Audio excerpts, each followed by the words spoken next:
Uh,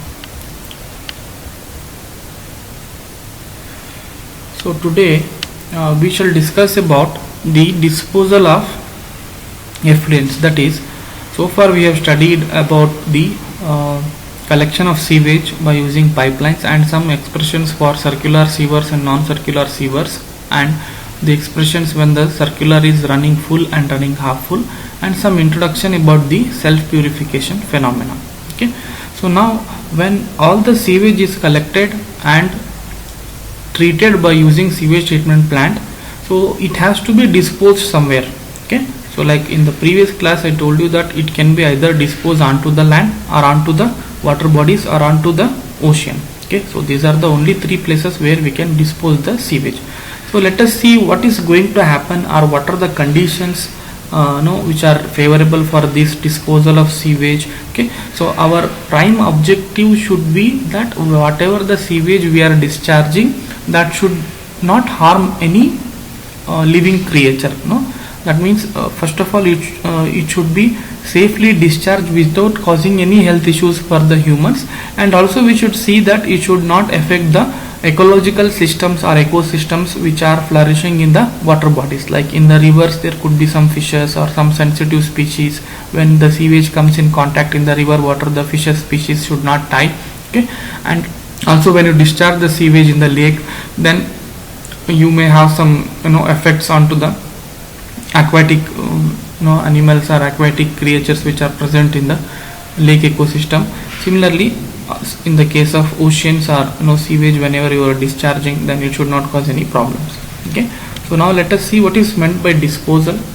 Okay, so what is the objective of the disposal of this sewage treatment? Okay, sometimes we discharge the sewage without any treatment, or sometimes it has to be treated depending upon the quantity and facilities available without causing any problem to the environment in general. Okay, so for all the sewage which is being collected and treated using sewage treatment plant, so the sewage strength is measured. That means there are various parameters for which the quality of sewage water is tested. Okay, so quality in terms, like in the water treatment we have studied that the sewage has the water has different characteristics like pH, hardness, turbidity, chlorides, acidity, alkalinity, things like that. Okay, similarly for sewage, so we have to measure its strength. Okay, so before treatment and after the treatment, and we should see that the quality is good whenever you are discharging the sewage. That is, the State Pollution Control Board is an authority which will issue the guidelines so as to how your sewage quality should be there before you discharge into any of the water bodies or onto the land. Okay, so we have to see that much amount of treatment should be given to the wastewater, so that it will not cause any harmful effects to the receiving water bodies. Okay, so that is our prime objective, that is the sewage should not cause any problems, and also to save the aquatic life in the receiving water bodies, and also to eliminate the danger of contamination of water supply. Okay, so in case if due to the infiltration and exfiltration whatever we have studied in the previous classes, sometimes if the untreated sewage discharge happens, then it may contaminate the existing water supply lines. Okay, so we have to decide how we have to dispose the sewage. So basically it can be divided into two types. One is natural methods and artificial methods. Okay, so the natural method include the untreated sewage is directly disposed of into the like I told you, we can dispose onto the land or onto any of the water bodies. Okay, so if it is discharged onto the land or onto the land, then it is called as the sewage farming and or sewage irrigation. That means nowadays due to the shortage of water, so people have started the sewage farming. Okay, so wherever we don't have access to water, that is for irrigation, sometimes we require very huge water for our irrigation requirement, and due to the weather conditions and climatic change, or due to the non-availability of the water or the storage water in case of dams and all, so we may have to depend on the wastewater or sewage water. So instead of discharging simply onto the land, so we can practice the sewage farming or sewage irrigation, that is using the wastewater or sewage water for the cultivation of crops is called as sewage farming or sewage irrigation. So that is called as the land treatment. Okay, and also we can discharge this wastewater into the water bodies, like water bodies could be the lake, river or the ocean or a sea. Okay, so that is the natural methods. Okay, so that means this is the outfall sewer which you are seeing here. So it is an ocean, so which can be discharged directly onto the sea. Okay, so usually it will not be like this, sometimes it may be submerged below the this ground. Okay, then artificial methods. Okay, so artificial methods include the we have to treat the sewage. Okay, so by respective treatment technologies. So about the sewage treatment you learn in the next module, that is how the sewage is treated, what are the different units. Okay, so unlike water treatment, we also have different units which are placed to treat the sewage as per the to fulfill the norms or statutory requirements of the pollution control boards. That means before treatment, so what are the characteristics, then after the treatment of the sewage, so what should be the characteristics. Okay, so that guidelines will be issued by the pollution control board authorities.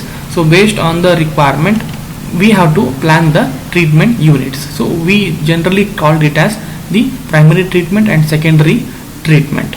Okay, and tertiary treatment. So that we will study in detail. So artificial methods include the treating the sewage up to primary or secondary level, then discharging it into the water bodies. Okay, so sewage is treated, then it can be discharged, unlike the earlier method, that is we can discharge it into the river water bodies or ocean or sea, or we can also discharge it onto the land. Okay, so we should give at least primary treatment before disposing. Okay, so because if you directly discharge, then it will really cause lot of problems to the receiving water bodies. Okay, here you can see the oxidation pond kind of thing which is made, before discharging it into the natural water bodies. So it is being given a primary treatment. Okay, so then there is a phenomena of self purification which we have talked about in the previous class, and disposal by dilution is the most in practice which is followed by in most of the cities. Okay, so dilution is the method wherein we will discharge the wastewater maybe before treatment, or sometimes without treatment, directly into the water bodies. Okay, so when you discharge the wastewater into the natural water bodies, then two processes occur here. That means when you discharge, the receiving water bodies will receive the wastewater. Okay, at the same time, due to the atmospheric action, the pure oxygen, the air is supplied to the receiving water bodies. Okay, so that process we call it as the oxidation process or the reoxygenation process. That means when you discharge the wastewater, then it will due to the organic matter present in the wastewater, so the dissolved oxygen present in the water bodies, it starts to reduce. Okay, so like I told you, if you remember, the dissolved oxygen is the oxygen which is present in the water bodies in the dissolved form. Okay, so like you know that we breathe oxygen for our survival. Okay, so similarly some of the aquatic species, they also take up oxygen that is in the dissolved form. Okay, so inside the water, so that is called as dissolved oxygen, or sometimes it is abbreviated as DO. Okay, so that is, if you remember, I told you that a minimum of 4 milligram per liter of dissolved oxygen should be present in the water bodies, otherwise the most of the fishes will start to die. Okay, and it will affect the entire ecosystem of the river or a ocean or a lake. Okay, so for that reason, so dissolved oxygen is a very important parameter. So this dissolved oxygen which is consumed by the bacteria present in the sewage, the oxygen is consumed by the bacteria for the oxidation, and it will try to diminish the oxygen, that is the dissolved oxygen content, it starts to decrease in the water bodies. Okay, so but due to the atmospheric action, the again oxygen is supplied freshly from the external atmosphere to the water bodies. So that's why the oxygen is again added to the water body. Okay, and this process go hand in hand. Okay, that is deoxygenation and reoxygenation takes place simultaneously, and at some point of time the self purification happens. That means the rate of DO again starts to replenish or increase. Okay, so this is the phenomena which occurs in the dilution. That means, so we need to have the large quantity of water to treat the sewage with respect to dilution. Okay, so that means we are mixing the less quantity of wastewater into more quantity of the pure water, okay, in the form of river or a lake. So that what happens, so due to this atmospheric action, after some period of time the lake or a river will again get back its original quality. Okay, so for that, what are the conditions which are favorable for dilution? Okay, so when the sewage is comparatively fresh, so this method can be adopted. Okay, so within 3 to 4 hours of its collection. So like I told you, if you keep the sewage for longer durations, then the decomposition will start, then it will produce bad odor and offensive smell. Okay, so it is better we should discharge it within 6 hours of its collection. Okay, so normally if the sewage is fresh, then this dilution method can be followed. Okay, so when the floating matter and settleable solids have been removed by primary treatment, okay, so like I told you, before discharging we should give at least some preliminary or primary treatment. That is, we should remove the we should provide the screens, and we should remove the floatable matter, and probably we may have to provide the settling tanks to remove some settleable matter. That is called as primary treatment. So that should be given before you practice the dilution method. Okay, and also the diluting water has a high dissolved oxygen content, so that not only the BOD is certified, but sufficient DO remains available for aquatic life. Okay, like I told you, the minimum amount of dissolved oxygen which should be present in the water bodies is 4 mg per liter, and whatever the rivers in which you are discharging the wastewater, it should have sufficient dissolved oxygen content. That means you should have minimum of 8 to 10 mg per liter of DO. Okay, so that you can discharge the water into the wastewater into the river bodies. So we should see that the sufficient dissolved oxygen content should be present. Okay, and we should see that whatever the dilution water the wastewater we are discharging, so at that point there should not be any source of water supply. Okay, so that means in your water supply treatment, you might have seen that we will have the intake structures for collecting the water.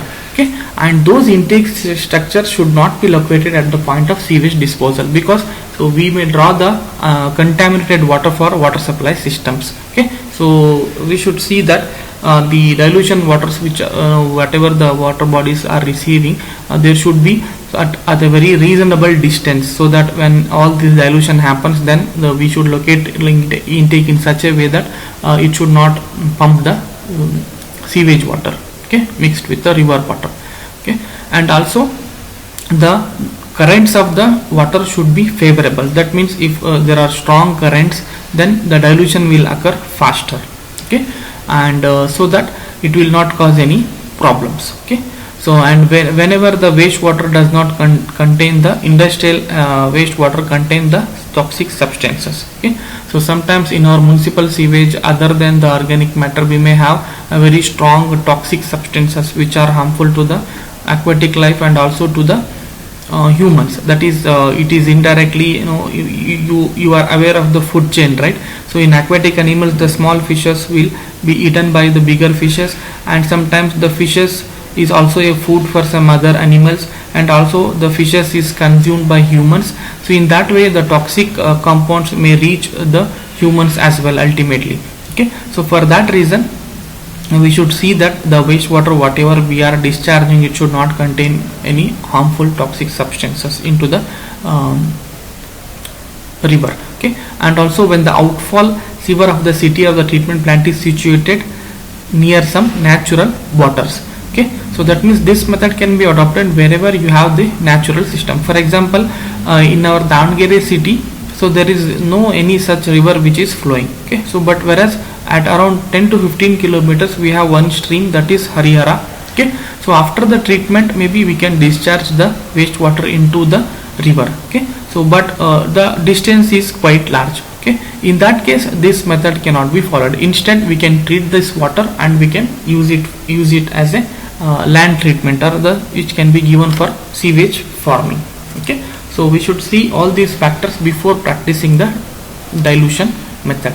Okay, so what are the standards for dilution? Like I told you, State Pollution Control Board is an authority. Okay, so at the central level we have Central Pollution Control Board, so which will monitor all the states regarding the issues of the pollution. It could be air pollution or also environmental pollution or water pollution, so that will be taken care by the ministry at central level. And similarly with respect to that Central Pollution Control Board, we also have State Pollution Control Boards, okay, with respective states. For example, in Karnataka we have KSPCB, that is Karnataka State Pollution Control Board, and they will issue the guidelines and they will say that okay, what these should be your parameters whenever you are discharging the dilution, and we should follow all those norms. Okay, so these are the IS standard numbers, it is IS 3306 1974.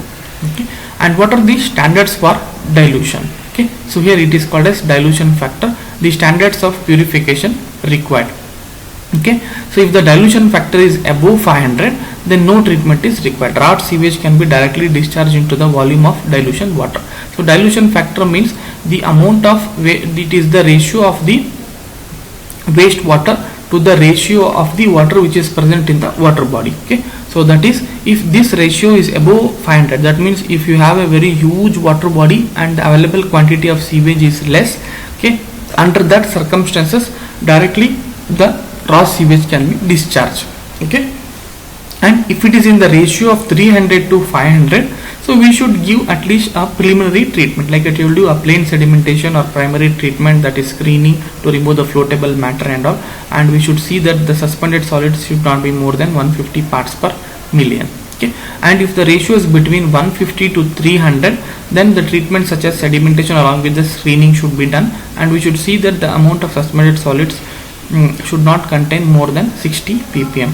Okay, and if the dilution factor is less than 150, that is the ratio of the wastewater to the ratio of receiving water is less than 150, so here you can see the quantity of the receiving water body is quite less compared to the earlier ones here. Okay, so under that circumstances we should see that the complete treatment of the wastewater should be given. Okay, the sewage should not contain the suspended solids more than 30 ppm, and the biochemical oxygen demand or BOD, it should not exceed 20 ppm. That is, we should treat the sewage up to this level, then only it should be discharged into the water bodies. Okay, so this is the standards of dilution. This is the different parameters, okay, and the tolerance limit. Okay, so here BOD and COD are very important here. Okay, in this case, so the tolerable limit for sewage effluent discharge into surface water sources as per IS 4763 1975 is 20 mg per liter. So if you are discharging onto the land, then it is 30 mg per liter. Okay, so then in public sewers it should not cross more than 500 mg per liter. Okay, so COD value, it should be, if you are discharging onto the land, then it should be 250 mg per liter. Then pH, it should be in the range of 5.5 to 9. Then total suspended solids, it should be 30 mg per liter. Generally we call it as 20-30 standards. That is, so BOD should be less than 20 mg per liter and suspended solids should be less than 30 mg per liter if you are discharging into the any of the water bodies. Okay, so these two are very important parameters. Similarly, we also have other parameters. Okay, that is oil and grease, it should be less than 10 mg per liter if you are discharging onto the land. Okay, if you are using the water for sewage irrigation, and the temperature should not be more than 40 degrees centigrade, and the TSS suspended solids should not be greater than 100 mg per liter. Then sulfides should not be 2 mg per liter. Fluoride, it should not be 2 mg per liter. Then total residual chlorine, it should not be more than 1 mg per liter. Okay, so these are the tolerance limit. Okay, so then arsenic 0.2 mg, cadmium 2 mg per liter. Similarly, copper 3 mg per liter, lead 0.1, mercury 0.01, nickel 3 mg per liter. Okay, so if you are discharging onto the inland water surface, that is the onto the land. Okay, Then types of receiving water bodies for dilution. Okay, so like I told you, there could be different kinds of water bodies depending upon the topography. Like in our region we have most of the rivers and lake. Okay, whereas if you go to Himalayan regions and polar regions, you may have the estuaries and some creeks and all. Okay, in some places you will have the ocean, that is in Karnataka, in near Mangalore, in Dakshina Kannada, parts of Dakshina Kannada and Udupi. In those regions you will have an ocean, so you can discharge your treated water into the ocean. Okay, so these are the different types of receiving water bodies, that is perennial rivers and streams, then lakes, ocean or sea, then estuaries and creeks. Okay, so out of this, the perennial rivers are probably the best type of receiving waters, because the water will be always flowing into the rivers. Okay, and there is a natural balance between the aquatic plants and animal life, and there could be considered, interaction takes place between various forms of life in the aquatic systems, especially in the rivers. Okay, and during summer there may be minimum flow in the stream, so the dilution factor may be low, and also high temperature of water may result in low solubility of oxygen. So this is very important parameter. So because in summer you might have seen there will be very less flow in case of rivers. Under that circumstances, the quantity of receiving water will be very less, that is the dilution factor is less. So in that case, minimum treatment or necessary treatment should be definitely given before you discharge your wastewater into the rivers. Okay, then types of receiving water for dilution, that means we should see that the sufficient amount of dissolved oxygen is present, because that is a very important parameter to keep safe aquatic to keep the aquatic life safe. Okay, and we should see that although the ocean has a very abundant dilution factor, because the ocean water or sea water will be very large compared to the wastewater. Okay, the sea water has about 20% less DO than river or stream. Okay, and also the water is turbid due to the dissolved impurities, and penetration of sun rays is less. Okay, and we should see that the anaerobic conditions will not occur, and also the sludge banks should not occur and there should not be any odor when you are discharging the wastewater into the ocean or sea. Okay,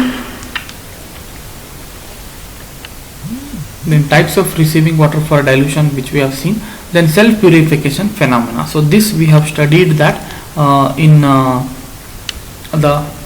it is the automatic purification of polluted water in due course of time is called as self purification. Like I told you, whenever you discharge the wastewater into the water bodies, okay, so the first the dissolved oxygen level starting, it will go on reducing, then after the natural supply of the atmospheric air, the self purification phenomena occurs.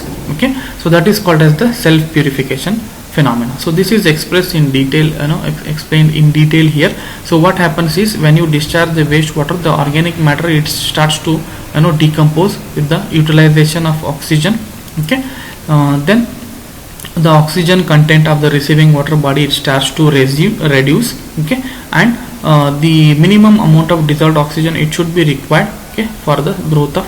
So this is the self purification phenomena which is explained here.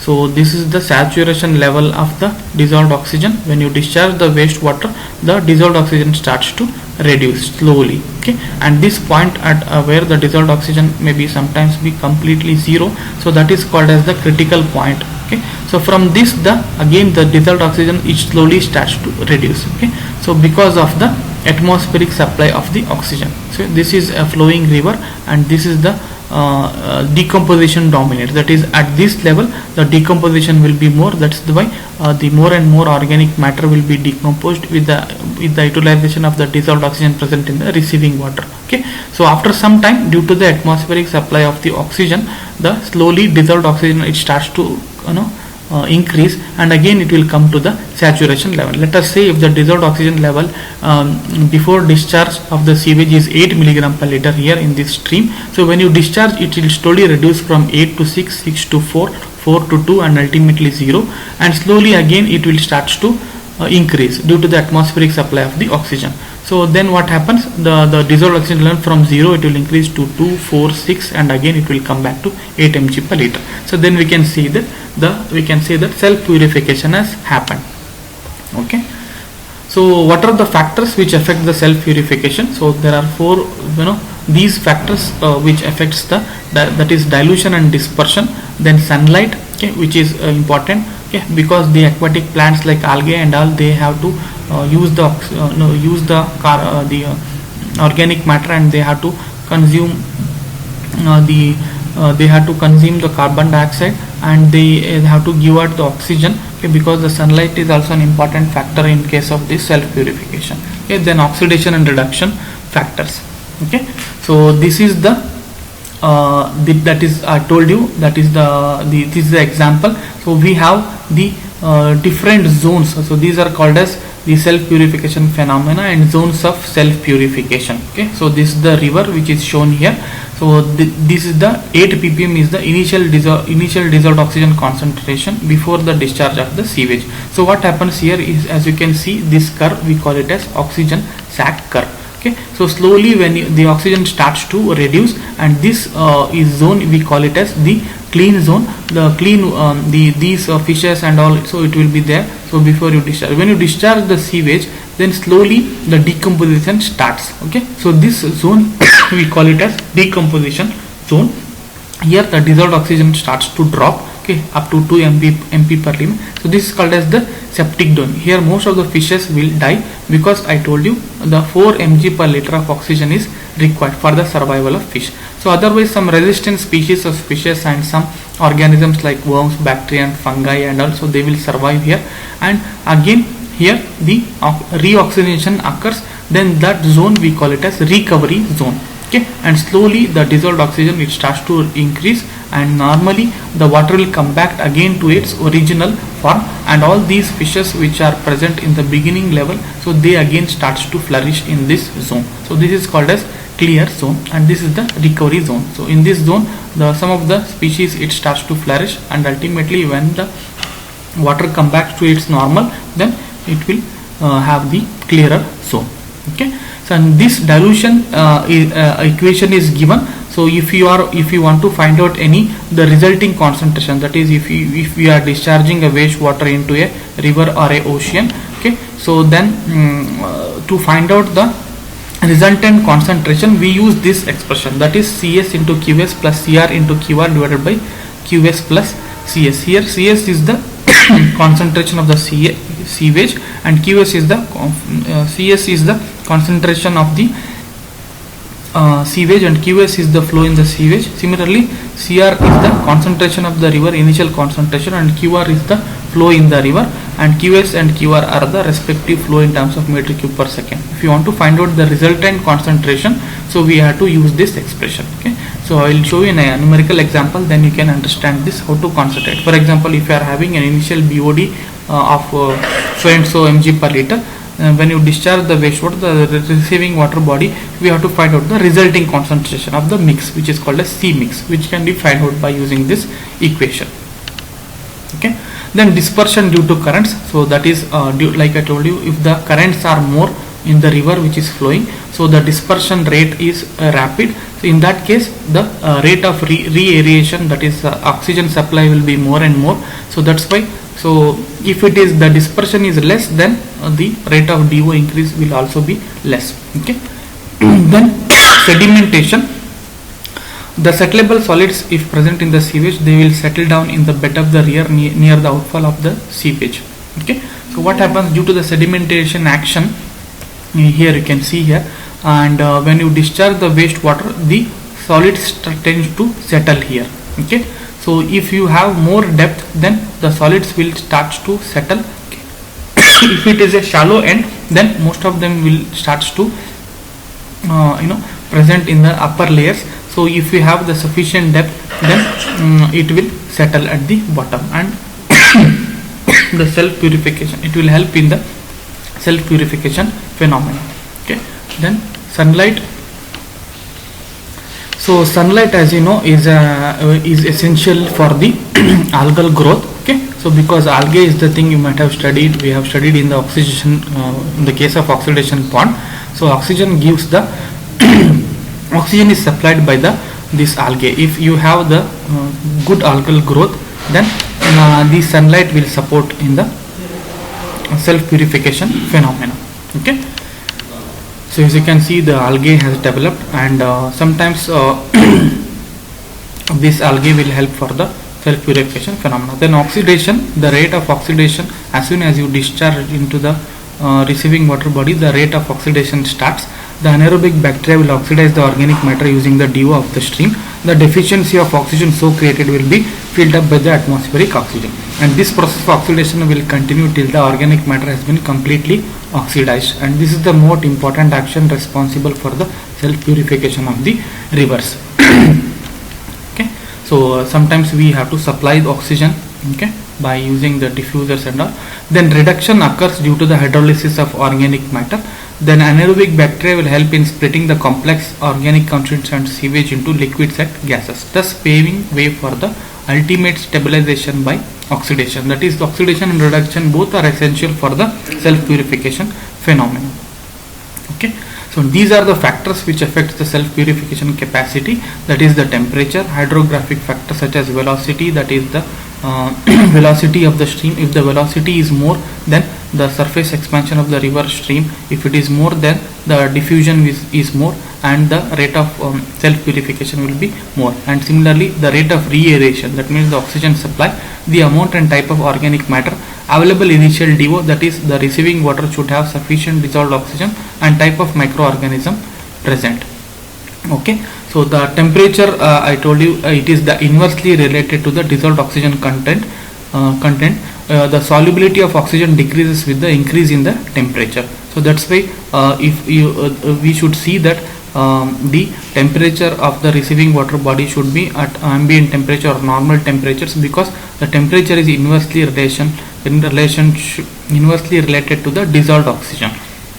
Okay, and if that sufficient dissolved oxygen is not present, then it may lead to the anaerobic conditions. Okay, so this is, you can see the curve from the temperature, and the dissolved oxygen concentration. So it is inversely related. As you can see, as the temperature is increasing, the DO it starts to reduce here. Okay, then hydrographic factors, that is, I told you, if the water is moving fastly or swiftly in the river, then the rate of re-aeration will be more, because of the more turbulence present, and more amount of air is mixed with the water, causing the more rate of re-aeration. Okay, then the rate of re-aeration will be usually more, and this will greatly help for the self-purification phenomena. So this is how that is turbulent mixing takes place. That is due to the surface expansion of the river and all, the turbulent mixing happens, and the oxygen will mix rapidly in this region. Okay, and it will increase the oxygen saturation level. Okay, then amount and type of oxygen matter. Okay, so if the organic matter is of very high quality, or if the organic matter which is present is more and more in case of the wastewater, then the rate of deoxidation will be more. Okay, so the DO of the stream, it depletes faster. Okay, and the rate of aeration, anaerobic conditions are developed. Okay, and it will affect the self-purification phenomena. Okay, then available initial dissolved oxygen. So the dissolved oxygen will be more, then the self-purification will occur faster, and also the type of microorganism present. Okay, like I told you, if the algae are present in more quantity, then it will take up more carbon, and it will give out more oxygen.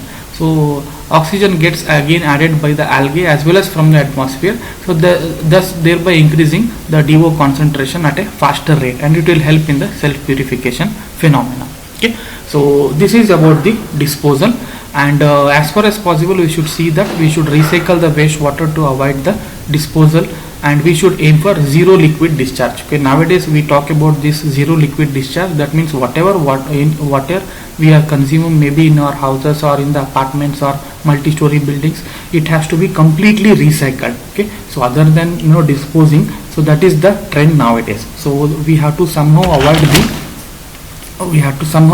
the disposal. Okay, so thereby treating all the wastewater generated and aiming for the zero liquid discharge. Okay, so let us stop at this stage.